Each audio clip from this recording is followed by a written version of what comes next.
We're going to talk about the Paris Peace Conference and the League of Nations. First of all, we have to know that the Paris Peace Conference was a conference signed after the First World War finished in 1919. It was signed in France at the Palace of Versailles, where the winning countries get together to discuss what to do with the defeated countries, and mainly talking about Germany, that was the country that caused like more damage on the European countries at the war. Well, in this conference, the big three that were like the main representatives of the winning countries were France, Great Britain, and USA, having their own representatives and like being the main leaders of it. First, we have Georges Clemenceau, that was the Prime Minister of France, that had like a more harsh idea by saying that Germany had to be punished really harsh because of all the damage that they had caused at the First World War to the European countries, and mainly talking about France. He said that this punishment had to be really harsh to avoid future revenge of Germany with these countries.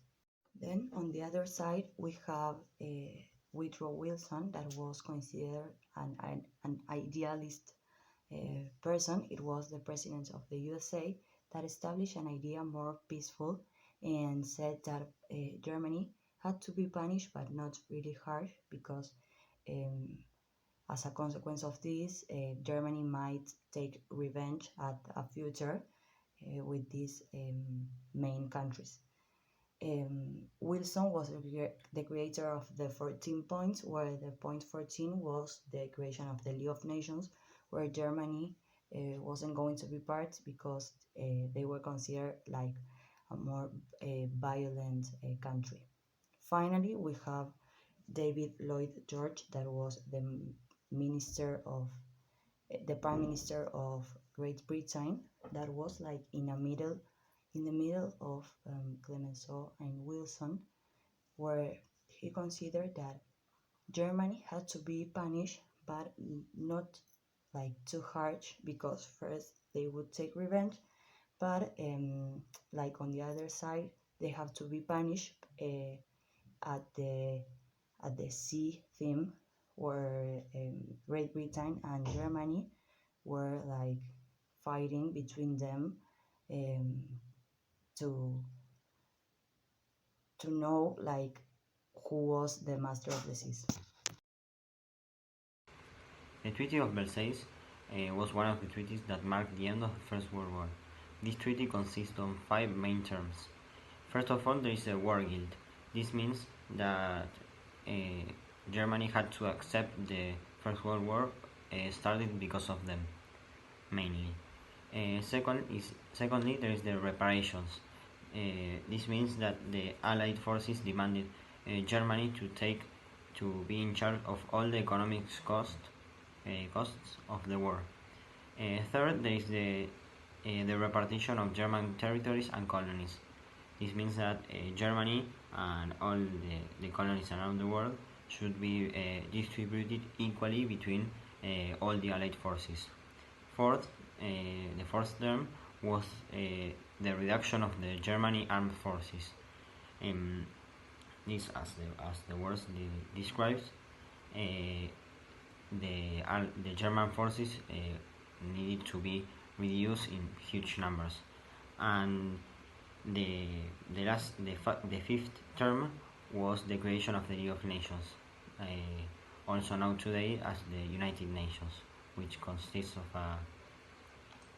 of a multilateral organization between almost every country in the world.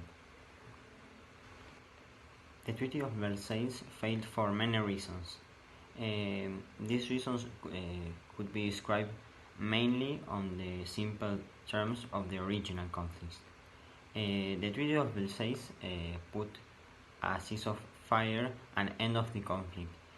This failed because a few years later, in the Second World War, this conflict started all over again for almost the same reasons and other reasons related to Hitler, obviously. The limitation of its army